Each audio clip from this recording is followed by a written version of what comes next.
आप सभी लोगों को जय यीशु। पिता और पुत्र और पवित्र आत्मा के नाम पर आमीन। हमारे प्रभु यीशु क्रिस्त की कृपा, ईश्वर का प्रेम तथा पवित्र आत्मा का साहचर्य आप सबों को प्राप्त हो। आपकी आत्मा के साथ। आइए हम अपने आप को इस पवित्र याग के लिए तैयार करें। आज रविवार का दिन है। आज के दिन हम विशेष रूप से प्रभु को गत सप्ताह के लिए धन्यवाद देते हैं और साथ ही साथ आने वाले सप्ताह की तमाम गतिविधियों को उनके चरणों में हम समर्पित करते हैं।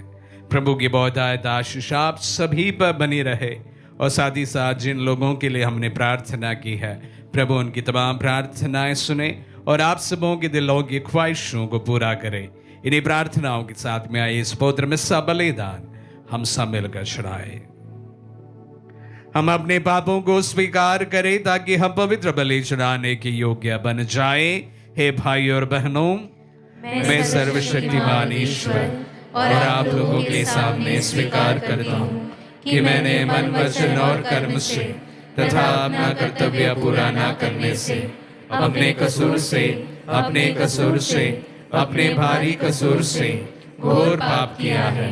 इसलिए मैं नित्य कुमारी धन्य मरियम से, सब स्वर्गदूतों, संतों और आप लोगों से, हे भाई और बहनों, विनती करता हूँ कि आप लोग मेरे लिए प्रभु ईश्वर से प्रार्थना करें। सर्वशक्तिमान ईश्वर हम लोगों पर दया करे और हमारे पाप क्षमा कर हमें अनंत जीवन प्रदान करे। आमीन।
परमेश्वर की महिमा, ऊंचे नभ में प्रभु की महिमा, परमेश्वर की महिमा, महिमा, महिमा, महिमा, महिमा।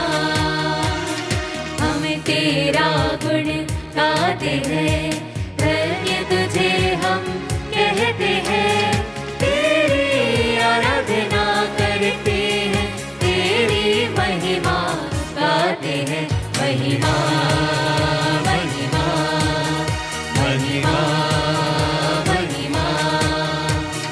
हे प्रभु यीशु सुत ईश्वर, हे प्रभु यीशु मुक्तिदाता, तू है स्वर्ग में सदा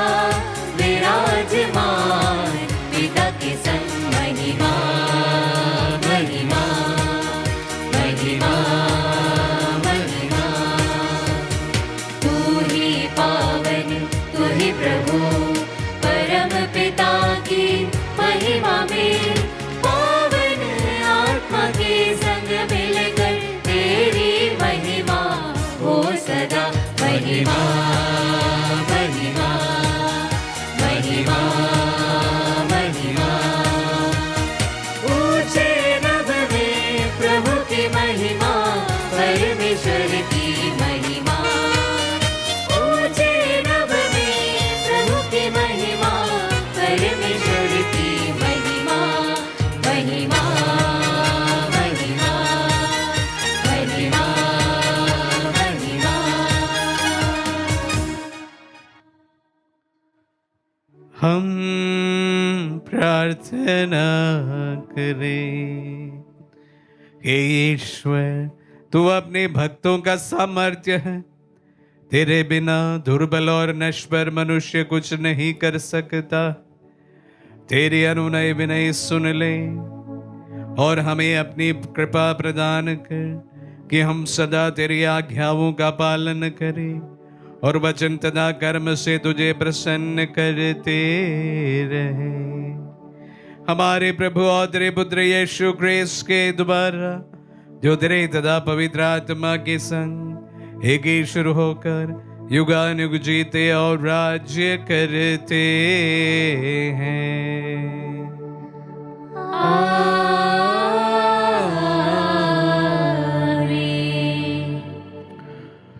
प्रभु का आत्मा आपके जुआ तथा आपके हृदय पर होता कि आप योग रीति से प्रभु की वाणी सुना सके। पिता और पुत्र और पवित्र आत्मा के नाम पर आमीन।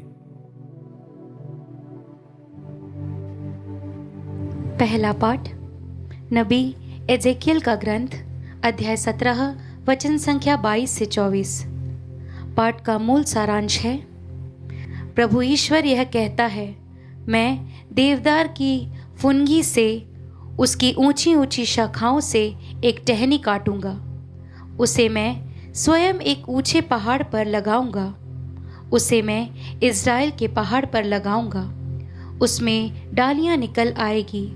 वह फल उत्पन्न करेगा और एक शानदार देवदार बन जाएगा।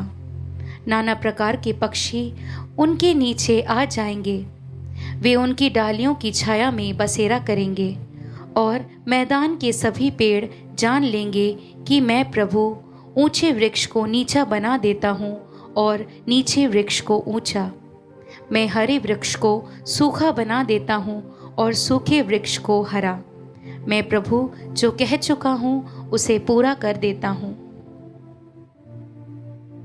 प्रभु की वाणी। ईश्वर को धन्यवाद।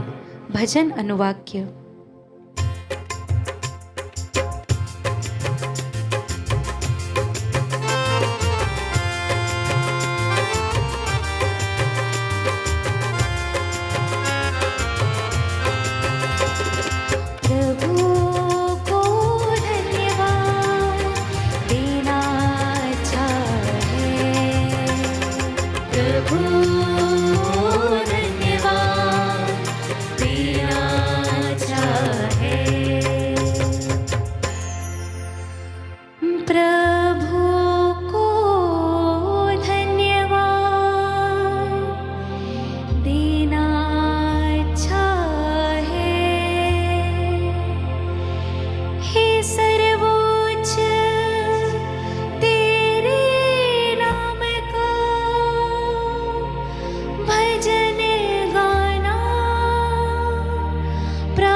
और रात तेरी सत्य प्रतिज्ञता का बखान करना अच्छा है।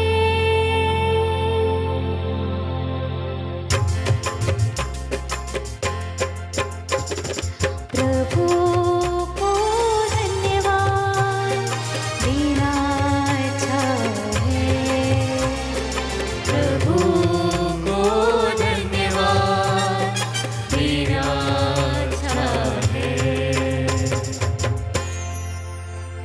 धर्मी खजूर की तरह फलेगा फूलेगा और लेबानोन के देवदार की तरह बढ़ेगा।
वे रसदार और हरे भरे बने रहेंगे,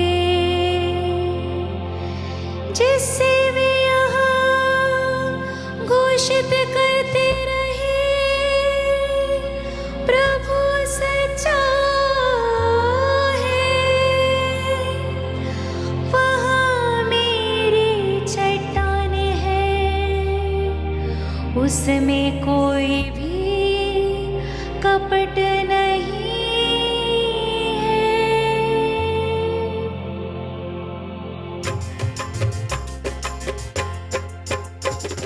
प्रभु को धन्यवाद देना अच्छा है, प्रभु को धन्यवाद देना अच्छा है, प्रभु को धन्यवाद देना अच्छा है, प्रभु को धन्यवाद देना अच्छा है।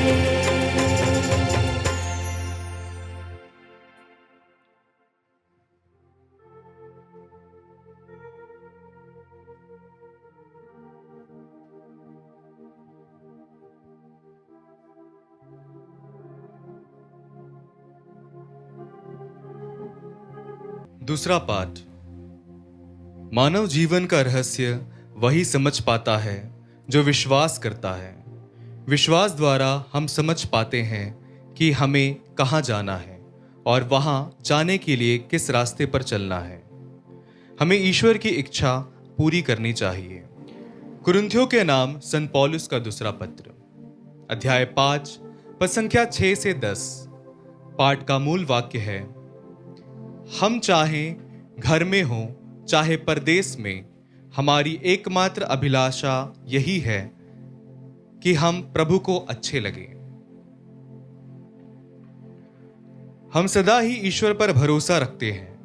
हम यह जानते हैं कि हम जब तक इस शरीर में हैं तब तक हम प्रभु से दूर परदेश में निवास करते हैं, क्योंकि हम आंखों देखी बातों पर नहीं बल्कि विश्वास पर चलते हैं। हमें तो ईश्वर पर पूरा भरोसा है। हम शरीर का घर छोड़कर प्रभु के यहाँ बस जाना अधिक पसंद करते हैं। इसलिए हम चाहे घर में हो चाहे परदेश में, हमारी एकमात्र अभिलाषा यह है कि हम प्रभु को अच्छे लगें, क्योंकि हम सबों को मसीह के न्यायासन के सामने पेश किया जाएगा। प्रत्येक ने शरीर में रहते समय जो कुछ किया है, चाहे भलाई या बुराई, उसे उसका बदला चुकाया जाएगा। प्रभु की वाणी। ईश्वर को धन्यवाद।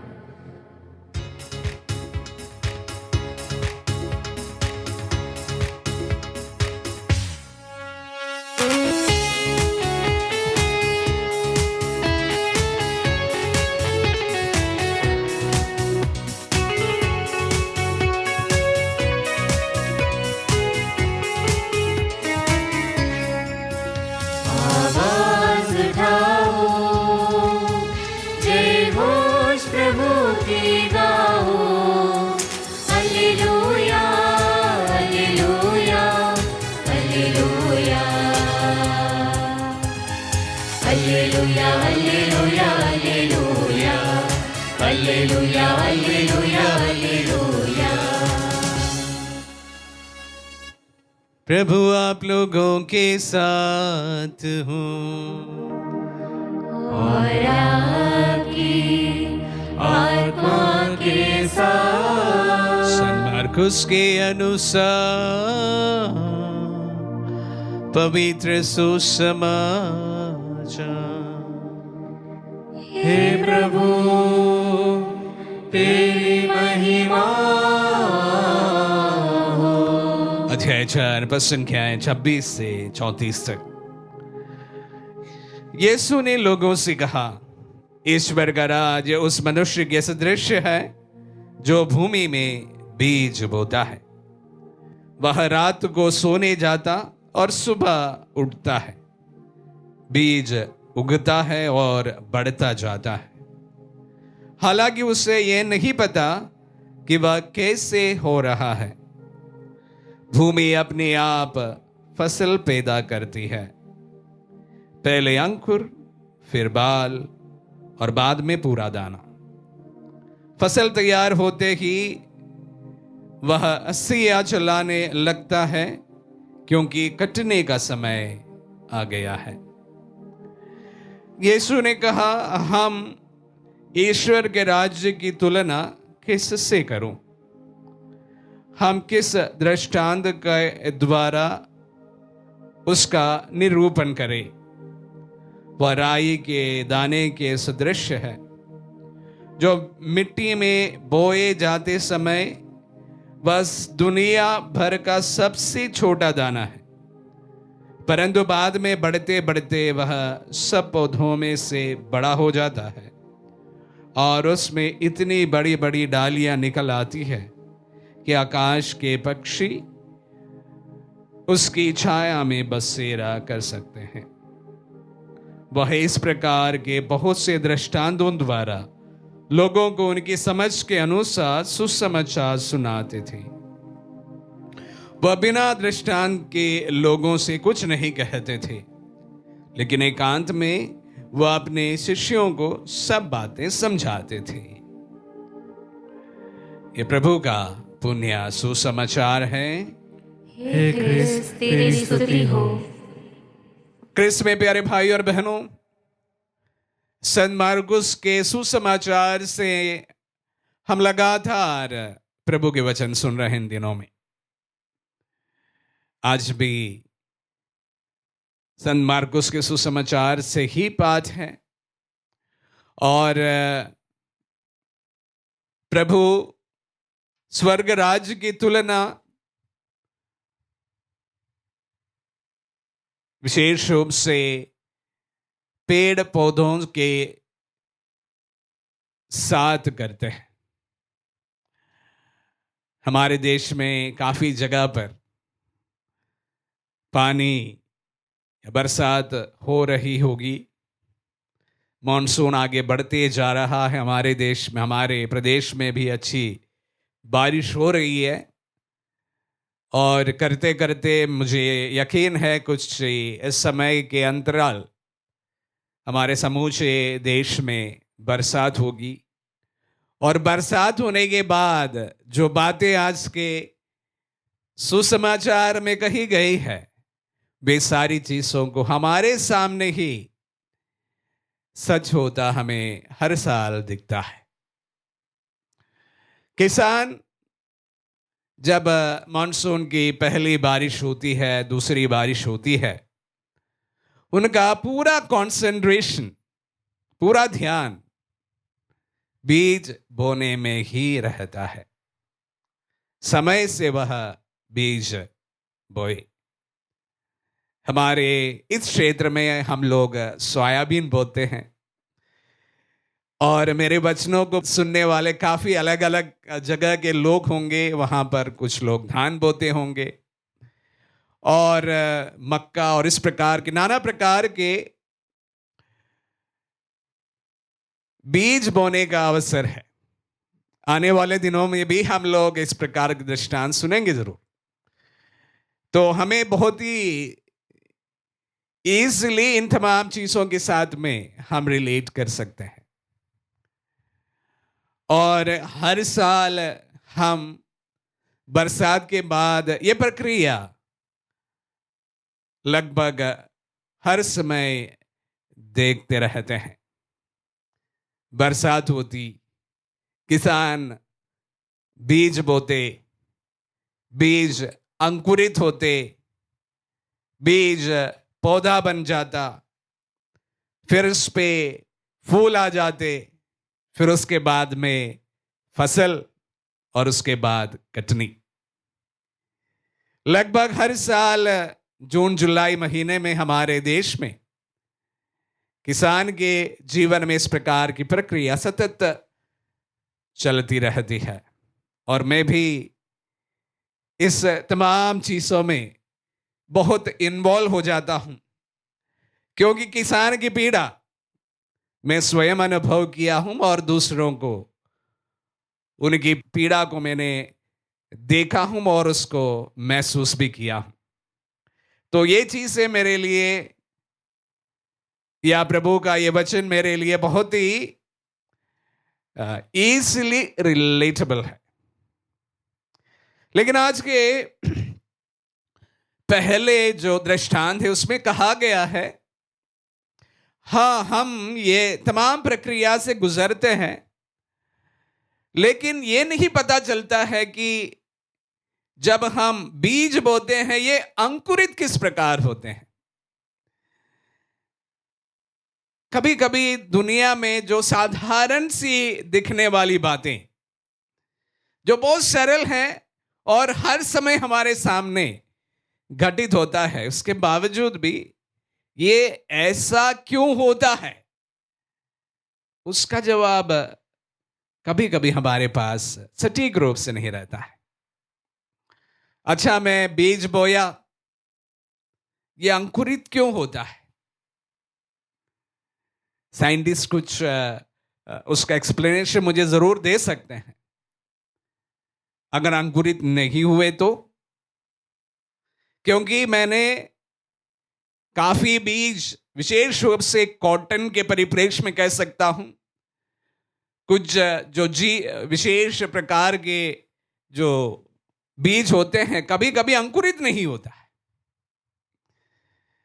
लेकिन अधिकांश समय हम देखते हैं बीज जब पानी में पड़ जाता है या बीज पर पानी पड़ जाता है तो वह अंकुरित होने लगता है। बहुत साधारण सी बात है। क्यों होता है पता नहीं, हम में से कितने लोग इसको सटीक रूप से उसका जवाब दे पाएंगे। पानी पड़ जाने से वो अंकुरित होना क्या जरूरी है? हाँ, जरूरी है, क्योंकि हमने बारंबार इस प्रक्रिया को देखा है। और जब कभी पानी बीज पर पड़ता है तो वो अंकुरित होने लगता है। पर क्यों होता है, शायद इसका जवाब हमारे पास नहीं है, अधिकांश लोगों के पास नहीं। और उसके बाद प्रभु स्वर्ग राज्य का जो दृष्टांत सुनाते सुनाते राई के दाने के बराबर स्वर्ग राज्य की तुलना करते हैं। बहुत छोटा सा दाना है और इस छोटे से दाने से बड़ा पौधा अंकुरित होता है या बड़ा पौधा बन जाता है। यह भी एक नेचुरल प्रोसेस है। मैं जब आज के सुसमाचार के ऊपर मेरा रिफ्लेक्शन तैयार कर रहा था, सोच रहा था, तो वहां पर एक बात पढ़ने को मिला। वो इस प्रकार है कि ये चीजें एक बच्चे को समझाने के लिए एक टीचर ने एक होमवर्क दिया कि कुछ बीज को वह कैसे अंकुरित होकर पौधा बन जाता है, इस प्रोसेस को सीखने के लिए उसे कुछ बीज सौंप दिए। बच्चा जो है ये चीजों को शहर में कहां देखने को मिलता है, तो अपने घर में ही थोड़ी मिट्टी में इस बीज को डाला और पौधे को पानी दिया और उस प्रकार के कंड्यूसिव एटमॉस्फेयर में इस पौधे को अंकुरित देखने की जिज्ञासा से अपने दिन काटने लगे। और जैसे थोड़े बहुत उसमें परिवर्तन आने लगा, बच्चा इस पौधे को देखने के लिए काफी एक्साइटेड रहे और देखने के लिए वो हर रोज इस पौधे को जैसे वह अंकुरित होने लगे उसको उखाड़ने लगे, उखाड़ कर देखने लगे। पहला दिन ऐसा किया तो वो पौधा सूख गया, दूसरे दिन दूसरे को किया वो भी सूख गया, तीसरे दिन तीसरे को किया वो भी सूख गया।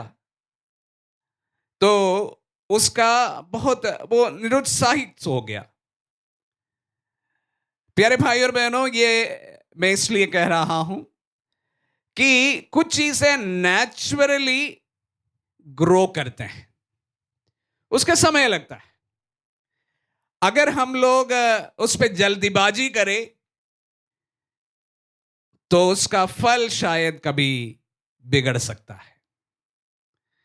हमारे जीवन में भी जब इस नेचुरल प्रोसेस को थोड़ा सा तेजी लाने के लिए जब हम उस पर इस प्रकार की चीजें करने लगते हैं तो उसका फल बिगड़ जा सकता है। कोई भी चीज को आगे बढ़ने के लिए समय लगता है।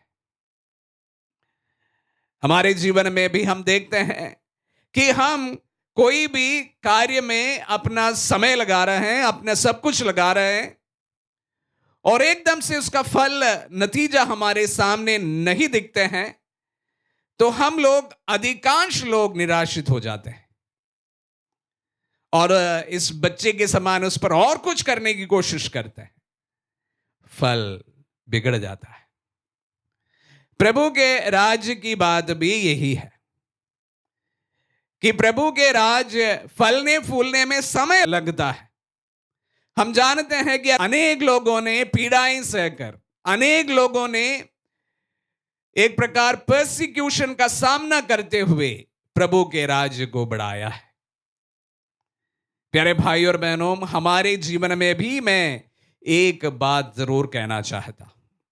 अगर आप अपने जीवन में सफलताएं पाने के लिए इच्छुक है तो उसके लिए कड़ी मेहनत लगती है और उस पर समय भी लगता है।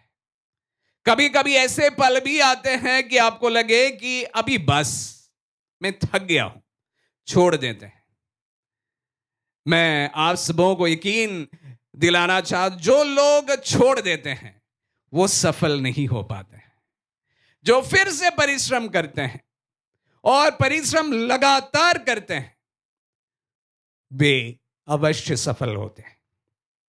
लेकिन सफल होने लोगों की संख्या बहुत बहुत कम होते हैं और अक्सर हम उनके बारे में सुनते हैं, पढ़ते हैं और उनके आजकल रील्स, आजकल सोशल मीडिया, इन तमाम चीजों पर उनके जीवनी हमें देखने को मिलता है। पर आप सबों से मैं कहना चाहूंगा, जो इस प्रकार परिश्रम करते करते निराशित होकर फिर अपने जीवन में सफलता पाने वालों की संख्या बेहद कम है। इसलिए परिश्रम करते रहना चाहिए। परिश्रम करते करते हताश होकर अपने जीवन में हार मानने वालों की संख्या बहुत ज्यादा है। उनकी गिनती नहीं है, उनके बारे में हम जानते भी नहीं हैं। उन लोगों में हम हो सकते हैं।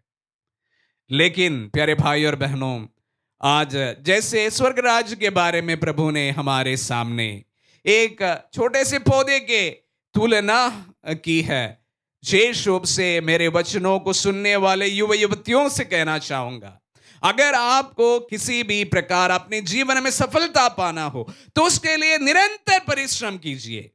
ऐसा भी पल आएगा जब आपको लगे कि मेरे से नहीं बनेगा, उस समय खास कर फिर से परिश्रम करने की जरूरत है।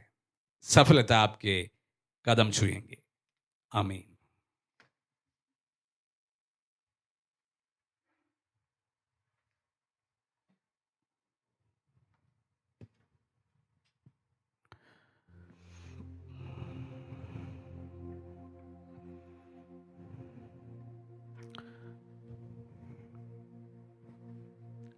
हमारे विश्वास की घोषणा के लिए हम खड़े हो जाए। मैं सर्वशक्तिमान पिता, स्वर्ग और पृथ्वी, सब दृश्य और अदृश्य वस्तुओं के सृष्टिकर्ता एक ही ईश्वर में विश्वास करता हूँ।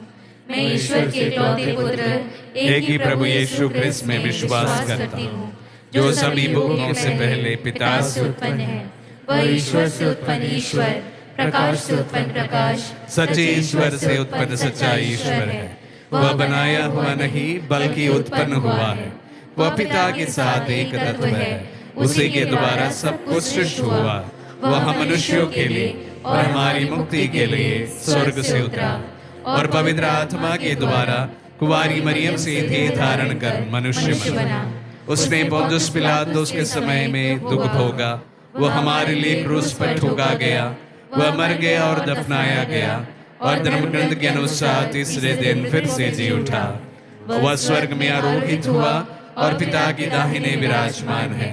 वह जीवितों और मृतकों को न्याय करने महिमा के साथ फिर आएगा और उसके राज्य का कभी अंत नहीं होगा। मैं पवित्र आत्मा में विश्वास करता हूँ, वह प्रभु और जीवन दाता है। वह पिता और पुत्र से प्रसूत होता है, पिता और पुत्र के साथ उसके आराधना और महिमा होती है। वो नबियों के मुख से बोला है।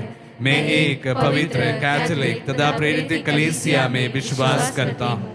मैं पापों की क्षमा के लिए एक ही बपतिस्मा स्वीकार करता हूँ और मृतकों के पुनरुत्थान और अनंत जीवन की बाट जोहता हूँ। आमीन।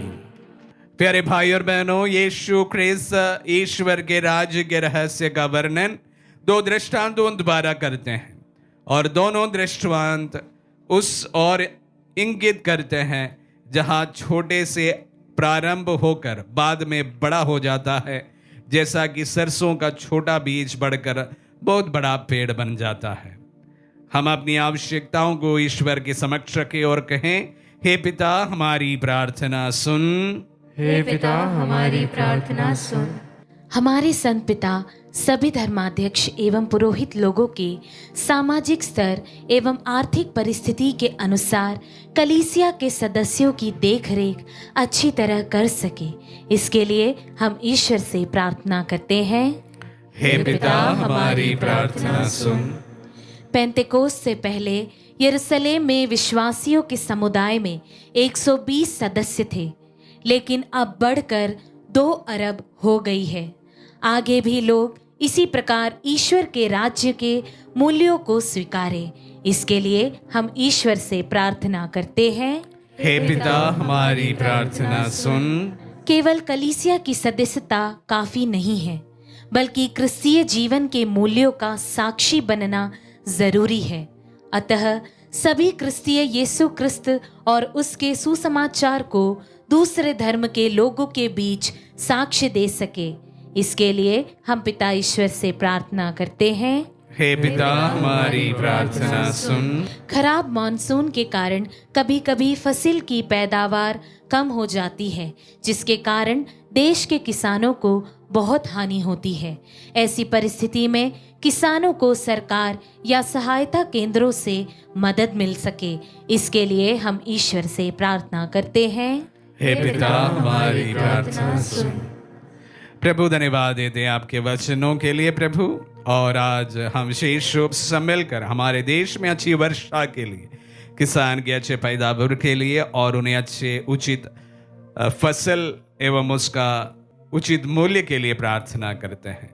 प्रभु हमारे देश में अधिकांश लोग खेती किसानी करते हैं। प्रभु अनुग्रह दे, वरदान दे। विशेष रूप से प्रभु आपके वचनों को सुनने वाले दास दासियों में जो खेती किसानी करते हैं उन्हें भी आशीष तो प्रदान कर, साथ ही साथ हमारी तमाम प्रार्थनाओं को कबूल कर। सुनने के पहले एवं मांगने से पहले देने वाले मेरे परमेश्वर, हमारी तमाम प्रार्थनाओं को सुन और कबूल कर, तेरे पुत्र के मीठे नाम पर आमीन।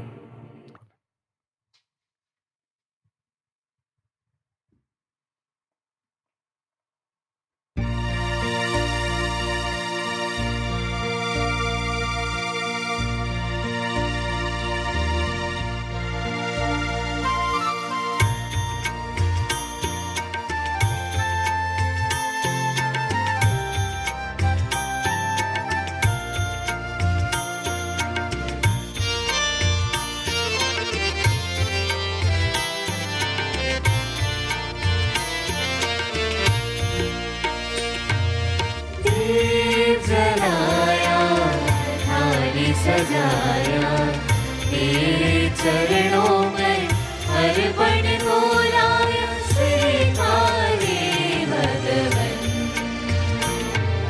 स्वीकारे भगवन। नव जीवन का पावन बलिदान मेरे लिए तेरे प्रेम बलिदान। नव जीवन का पावन बलिदान मेरे लिए तेरे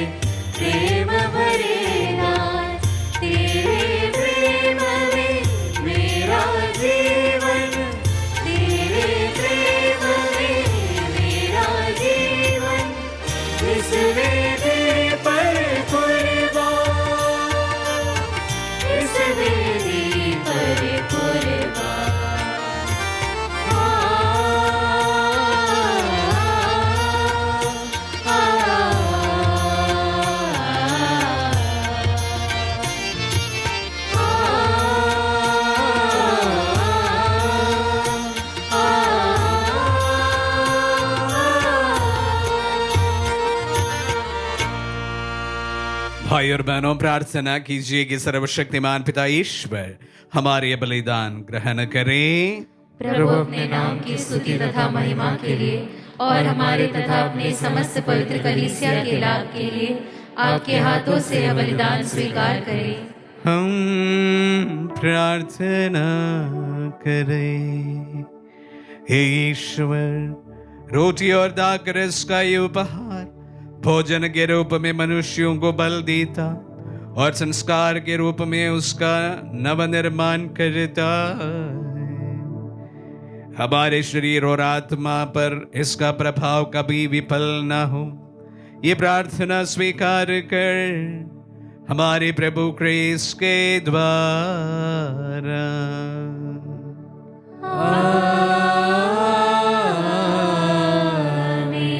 प्रभु आप लोगों के साथ हो और आपकी आत्मा के साथ। प्रभु में मन लगाए। हम प्रभु में मन लगाए हुए हम अपने प्रभु ईश्वर को धन्यवाद दें। यह उचित और न्याय संगत। हे प्रभु पवित्र पिता, सर्वशक्तिमान और शाश्वत ईश्वर, ये वास्तव में उचित और न्याय संगत है, हमारा कर्तव्य तथा कल्याण है कि हम सदा और सर्वत्र तुझे धन्यवाद दें। तुझे हमारी प्रशंसा की कोई आवश्यकता नहीं, ये तेरा वरदान ही है कि हम तुझे अपनी कृतज्ञता प्रकट करें। हमारी स्तुति गान तेरी महिमा की वृद्धि नहीं करते, बल्कि हमारे प्रभु क्रिस्त के द्वारा हमारी मुक्ति में सहायक सिद्ध होते हैं। इसीलिए स्वर्गदूतों की मंडली के स्वर में स्वर मिलाकर आनंद की उमंग में हम तेरा स्तुति गान एक स्वर से गाते हैं।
हे प्रभु, तू वास्तव में पवित्र है, सारी पवित्रता का स्रोत है।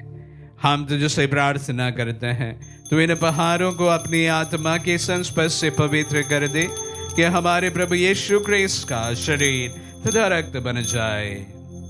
जब वे इस बेचा से मृत्यु के लिए सौंपे गए, उन्होंने रोटी ली, तुझे धन्यवाद दिया और रोटी तोड़कर उसे अपने शिष्यों को देते हुए कहा, तुम सब इसे लो और इसमें से खाओ, क्योंकि ये मेरा शरीर है जो तुम्हारे लिए बलि चढ़ाया जाएगा। हे मेरे प्रभु, हे मेरे ईश्वर।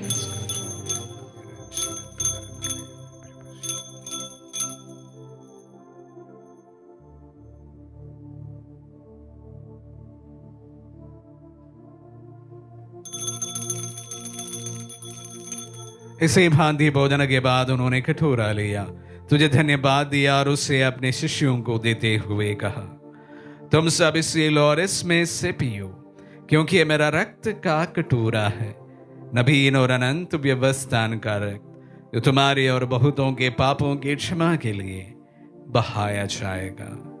तो मेरी स्मृति में यह करो। हे मेरे प्रभु, हे मेरे ईश्वर।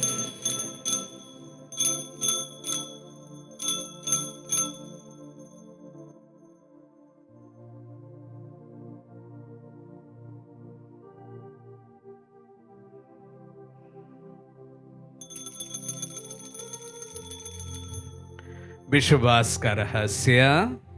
हे प्रभु, जब हम यह रोटी खाते और यह कटोरा पीते हैं, तेरे पुनरागमन तक तेरी मृत्यु की घोषणा करते हैं। इसलिए हे प्रभु, हम क्रिस्त की मृत्यु और पुनरुत्थान की स्मृति में तुझे जीवन की रोटी और मुक्ति का कटोरा चढ़ाते हैं। हम तुझे धन्यवाद देते हैं कि तूने हमें अपने सम्मुख उपस्थित होने और अपनी सेवा करने का सौभाग्य प्रदान किया है। हमारा नम्र निवेदन है कि हम सब जो क्रिस्त का शरीर और रक्त ग्रहण करते हैं, पवित्र आत्मा के द्वारा एकता के सूत्र में बंधे रहे।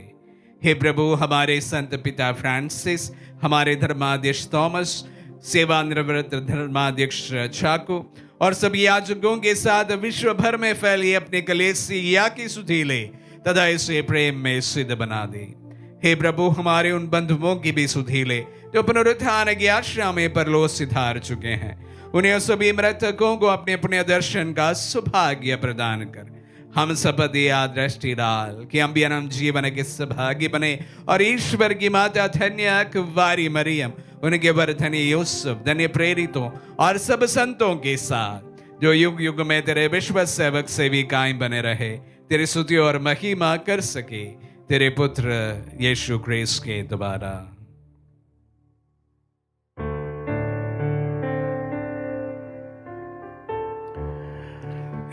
हे प्रभु, क्रिस्त के द्वारा इन्हीं के साथ और इन्हीं में हे सर्वशक्तिमान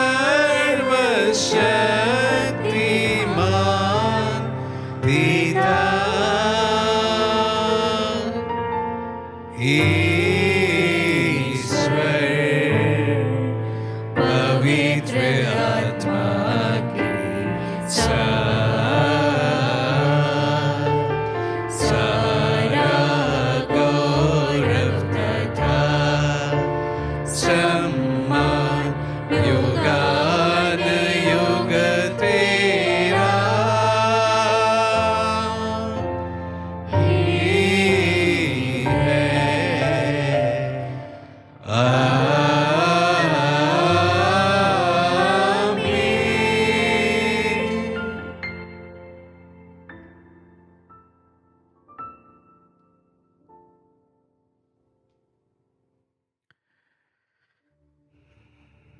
हम सब मिलकर पिता यीशु से प्रार्थना करें, जैसे प्रभु यीशु ने हम सबों को सिखलाए हैं। हे पिता हमारे जो स्वर्ग में है, तेरा नाम पवित्र माना जाए, तेरा राज्य आए, तेरी इच्छा जैसे स्वर्ग में है वैसे इस पृथ्वी पर भी पूरी हो। हमारा प्रतिदिन का आहार आज हमें दे और हमारे अपराध में क्षमा कर, जैसे हम भी अपने अपराधियों को क्षमा करते हैं, और हमें परीक्षा में न डाल परंतु बुराई से बचा, हे प्रभु, हम तुझसे प्रार्थना करते हैं, सभी बुराइयों से हमें बचा और इस जीवन में हमें कृपा पूर्वक शांति प्रदान कर। हम तेरी दया से सदा पाप से दूर और हर विपत्ति से सुरक्षित रहे और उस दिन की प्रतीक्षा करते रहे जब हमारे मुक्तिदाता यीशु ख्रिस्त फिर प्रकट होकर हमारी मंगलमय आशा पूरी करेंगे। क्योंकि तेरा राज्य, तेरा सामर्थ्य और तेरी महिमा अनंत काल तक बनी रहती है। हे प्रभु यीशु ख्रिस्त ने अपने प्रेरितों से कहा है, मैं तुम्हारे लिए शांति छोड़ जाता हूँ, अपनी शांति तुम्हें प्रदान करता हूँ। तो हमारे पापों पर नहीं, अपने कलीसिया के विश्वास पर दृष्टि डाल और उसे शांति तथा प्रदान कर। युगान को जीता और राज्य करता है। आमीन। प्रभु की शांति सदा आप लोगों के साथ रहे और आपकी आत्मा के हम साथ। परस्पर शांति अभिवादन करें। Peace be with you all. हे ईश्वर के मेमने, तू संसार के पाप हर लेता है, हम पर दया कर। हे ईश्वर के मेमने, तू संसार के पाप हर लेता है, हम पर दया कर। हे ईश्वर के मेमने, तू संसार के पाप हर लेता है, हमें शांति प्रदान कर।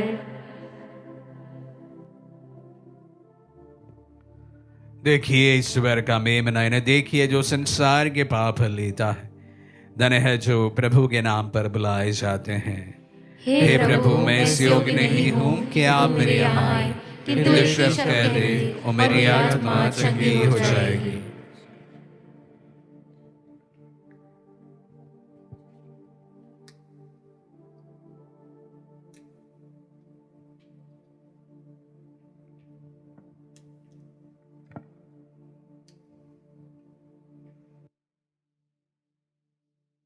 हे मेरे प्रभु यीशु, मैं सारे हृदय से विश्वास करती हूँ कि आप पवित्र यूक्रिस्तीय संस्कार में उपस्थित हैं। हे प्रभु, मैं सभी चीज़ों से बढ़कर आपको प्रेम करती हूँ और मेरी यही अभिलाषा है कि आप मेरी आत्मा में आकर बस जाएं, क्योंकि हे प्रभु, मैं आपको आज ग्रहण करने में असमर्थ हूँ। हे प्रभु, आध्यात्मिक रूप से आकर मेरे हृदय में समा जाइए। हे यीशु, मैं आज आप में एक होना चाहती हूँ और आप में समा जाना चाहती हूँ। हे प्रभु, यह कभी ना होने पाए कि मैं आपसे कभी अलग हो जाऊं। आमीन। हमारे दिल में पधारे प्रभु को हम धन्यवाद देते हैं। प्रभु, आज हम विशेष रूप से हमारे देश के किसानों के लिए प्रार्थना करते हैं। प्रभु, अनेक लोग मिट्टी में काम करते हमारे लिए भोजन तैयार करते हैं।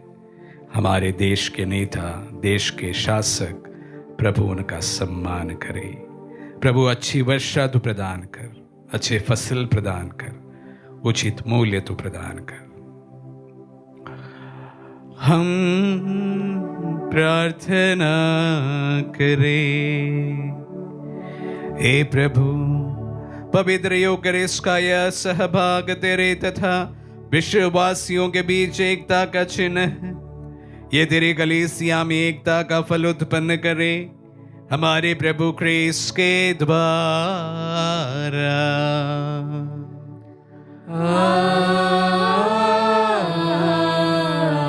प्रभु आप लोगों के साथ हो और आपकी आत्मा के साथ। आशीर्वाद ग्रहण कर सर्वशक्तिमान पिता, पुत्र और पावन आत्मा।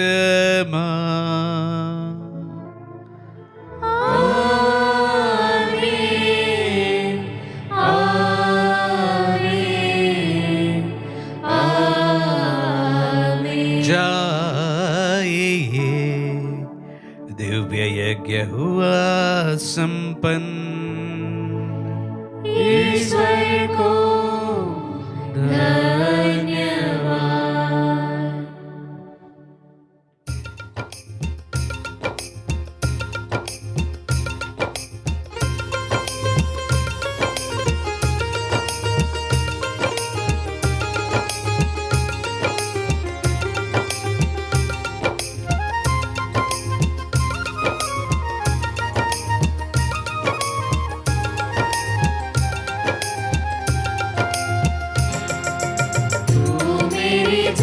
स्तुति